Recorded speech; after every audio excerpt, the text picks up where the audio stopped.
Hello po, good morning, or good afternoon, or good evening naman po.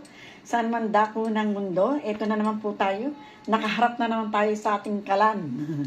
Tayo po ay magpapasta muli. Ito po yung ating pasta. Ayan. Ayan po yung ating pasta. At meron po ako ditong salsa ulit. May salsa na naman si Tita Amy na ginawa. Ayan. At meron po tayo ditong tubig na pinakukuluan na po. Pinakukuluan na po natin yan. At meron po tayo ditong isang kaserola na mayroon ng mantika at may apoy na po siya. Meron naman po tayo ditong kawali. Ayan, may kawali po tayo. Ang gagawin po natin dito sa kawali ay lalagyan po natin ng langgunisa. Ayan. Ayan po yung langgunisa. Yan po magiging pagkain nila ngayon. Ilagay na po natin at lalagyan po natin ng tubig. Ayan. Lutong Pilipinas po ang ating gagawin. Ayan po. Iayos na po natin ang ating langgunisa. Ayan. At ating pagulong-gulungin dyan mamaya. Pag nagmantika na. Ayan ang ating langgunisa. Atin po ito itatabi. Lagyan po natin yan ng kalahating baso ng tubig. Lalagyan po ni Tita Amy ng kalahating baso ng tubig. Itong ating langgunisa. Ayan. Ayan, kalahati lang. Inubos ko na ito. Ayan. Ayan, baka sakaling ang tonsil na naman ni Tita Amy. Atin po siyang takpan. Igigisa po natin ang ating araw-araw na trabaho. Kamatis, sibuyas, at talong. Oh, Tita Amy, talong na naman, ha?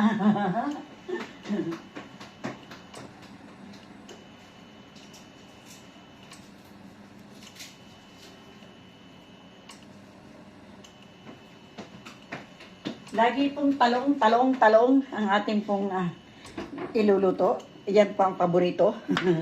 Huwag po kayo magreklamo, hindi po ako may gusto. Yan po ay utos lamang. Ayan. Utos lamang po yan. At meron po ako ditong yung hipon, ha. Sabi ni Senyora, hindi raw niyo po kinain kahapon. At ito po, yung hipon po kahapon, yan daw po ang aking isahog sa kanyang talong. Ayan po. Yan, ilalagay po natin yung ating hipon kahapon para sa kanya. Ilagay ko raw po sa kanyang talong plus dalawang langgunisa. Ayan, uminit na ang ating bawang. Ayan po. Lagay na po natin itong ating sibuyas. Late po ang kamatis. Baka naman po mailagay ko na agad ulit yung kamatis. At ako'y nasa muna sa kamatis. Minsan po talaga namamali si Tita. Minsan naman po sa bahay naman, namamali naman si Tita. Nahuhuli naman yung kamatis. Ayun, ngayon naman po, minsan naman po nauunak rito yung kamatis. Kaya, magulo po, no? Kasi dito, ang kamatis ay huli. Kasi gusto niya medyo crunchy. Sa bahay naman, sa atin sa Pilipinas, sibuyas, bawang, at ang kamatis ang kasunod. Dito po hindi, huli po ang kamatis. Kaya, ayun, medyo, pag nagluluto po tayo, naguguluhan si Tita Amy. Pag sa sariling bahay, ang nangyayari po ay, minsan na isasabay ng kamatis dito sa ating bawang at sibuyas. Ang minsan na sa bahay naman po nahuhuli ang kamatis. Nagrereklamo naman po yung aking mga kasama doon. Mama, ang kamatis hilaw. Ayan. Sa bago-bago ng pagluluto. Yan. Alisin ko po yung ulo ng kamatis. Ayan. Nangangamoy na po yung ating bawang. Nangangamoy na po yung ating bawang. Ang sarap po ng amoy. Lutong bawang talaga. Atin na pong ilagay itong ating talong. Ayan. Late na naman po ang kamatis. Tita Amy, baka naman yan ay mailuto mo na naman yung kamatis at nang ikay mapagalitan. Minsan po ganun ang nangyayari pag po ako'y nagmamadali. Bawang, sibuyas at kamatis na po ang agad ang isinusunod ko. Ang nangyayari, naluluto ng maigi ang kamatis. Nasa sermonan si Tita Amy. Nalilimutan. Kasi sinasabi ko kasi po, sa bahay, ang kamatis ay pag lagyan mo ng sibuyas at bawang, ang kasunod ay kamatis. Ayun po. Dito naman po ibaliktad. Huling-huli po ang kamatis. Ayan. Lagyan po natin ng kaunting tubig. Ayan, lagyan po natin siya ng kaunting tubig.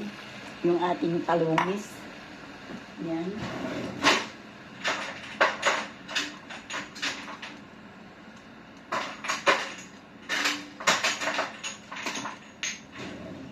Lagyan po natin ng bawang at paminta. Yung ating nilulutong talong. Ayan po. Lagyan po ni Tita Emmy ng paminta at bawang.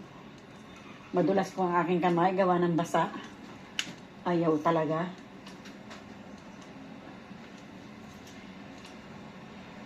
Basa po kasi ang kamay ni Tita Emmy. Ayan. Sabi niya po siguro, Tita, bakit ang luto mo ay the same at the same lamang? Hindi po natin yan alam. Yan po ang utos nila. Ayan. Sa bahay naman po iba-iba. Ayan. Hiwain ko na po iring kamatis ni Senyora para po pagluto na ating talong ay ilagay na po natin itong kamatis. Pag naluto po yung ating talong. Ayan. Ayan po. Mamaya na po yung kamatis. Hintayin, maya ng kamatis. At ating pong patakpan ang ating talong. Ayan. Takpan po natin yung ating talong. Ilagay ko na po itong hipon dahil ito po hipon ay ready na po yung kahapon. Ilagay ko po yung hipon. Ayan. Mamaya na po yung kamatis. Ayan. Takpan po natin. Pag pakiramdam ko yung malapit ng maluto yung talong, ilalagay na po natin ang ating kamatis. Ayan. Meron po ako ditong tawag nito, tinapay. Ayan po, meron po akong tinapay. Yan ay merienda ng bata. Mamaya po. Lalagyan natin ng ham at cheese. Ayan. Ayan na po, yung ating spaghetti. Inilagay na ni Tita Emmy. Nilagyan po na niya ng konting mantika. Ayan. Yung ating spaghetti. Ayan, para po mag-boiled lang siya. Lagyan po natin ng oras. Lagyan po natin ng timer. Ayan. At hanggang 15. Kasi yung pang gusto nila, yung lutong-luto po. Uy, ayaw. Ayun, 15 po siya. Yan po yung ating, ito po yung ating langgunisa. Mamaya po, balikan natin ulit ang ating langgunisa. Kung ready na po, ay atin po yan patutuyuin. Yung ating langgunisa.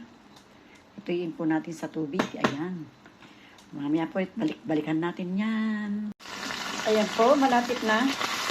Malapit na po maluto yung ating langgunisa. Ay, bakit Talisik po. Talisik. Ayan na po yung ating langgunisa. Ayan, malapit na po maluto. Kailangan ko na pong bantay-bantayan nang hindi po magdikit. At nang hindi tayo masermonan.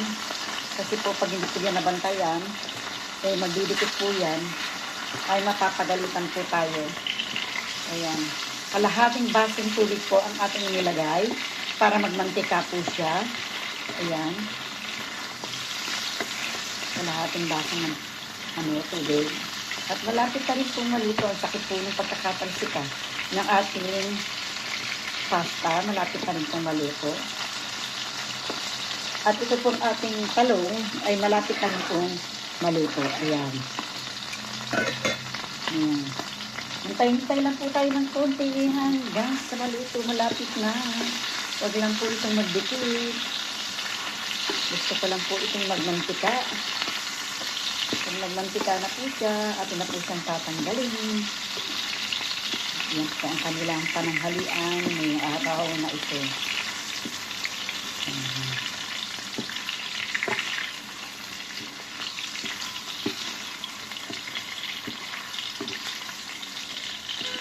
Hindi pa po tumatawag yung isang kasama natin sa bahay kung gusto niya ng pasta o kung gusto niya ng white rice. Kahapon po tumawag at sinabing, Amy, ayaw ko ng gusto ko ay white rice. Ayaw po niya ng, ano ba yung nilito natin kahapon at ayaw po niya. Ang gusto niya ay white rice ang kanyang kinain. Ayan. Yari na po ito. Yari na po ang ating pasta.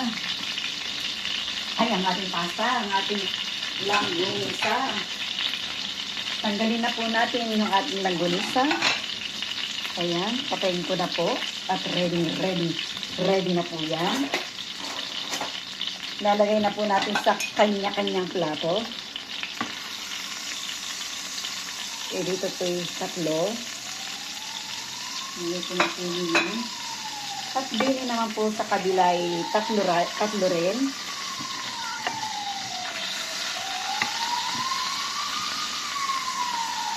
Ayan.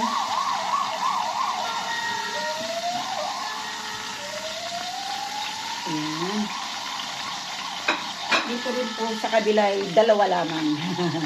Dalawa lang dahil yung isang kasama natin ay gusto'y talong. Yan po ang magiging kasama ng talong, dalawa lamang. Yan, lagay ko na po dito. Ayan. Pasta na lamang po ang ating luto. Ayan po, lagay na po natin itong ating spaghetti sa ating salsa. Ayan, lalagay na po natin siya. Ayan.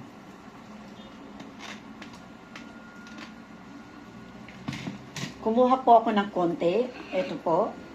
Ito po yung magiging hapunan ng batang lalaki. Hindi po siya kumakain ng may salsa. Ayaw po niya ng may salsa. Lagi niya po sinasabi sa akin na wag mo akong igagawa ng pasta na may salsa kasi hindi daw po niya kakainin.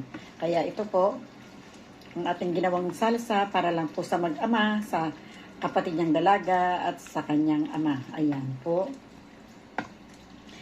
Ayan. Ayan po ang ating spaghetti. Ayan po. Ayan. Ang ating spaghetti na ginawa ngayong araw na to. Na ginawa natin yung salsa ng isang araw pa. Sasama po natin yung langgunisa dito. Ibig sabihin, sa kabilang side, spaghetti. Sa kabilang side, yung langgunisa. Papakita ko rin po sa inyo. Ayan po. Ito po mga kaibigan. Tapos na po ang ating niluto. Ayan po yung para sa nanay. Ayan po, langgunisa at talong. Ito po yung para sa anak na dalaga. Ayan po. Ang sarap po. Langgunisa, spaghetti. At ito naman po yung para sa tatay. Ayan. Yung bata pong lalaki, hindi kumakain dito ng tanghalian. Sila lamang po. At ito naman po ang hapunan ng batang lalaki. Ayan po. Ginawan ko po siya ng sandwich. Ito po. Ginawan po natin siya ng sandwich. Ham and cheese. Ayan po kanyang ham and cheese. Ilalagay po natin to rito na ganyan. Ganyan po. Yan po ang kanyang tinatawag na bocadillo. Ito po yung kanyang ham. At ito naman po ang cheese. Ayan po. Ayan. Bueno mga kaibigan ko, maraming salamat po sa bawat subaybay ninyo kay Tita Amy. Thank you very much po sa aking po mga manonood at sa aking po mga subscriber. Sa aking po manonood, sana po subscribe na po kayo hanggang makarating po kayo sa bell para updated po kayo sa ating pong mga ginagawa. Salamat po, salamat po sa inyo. Adios, bye-bye!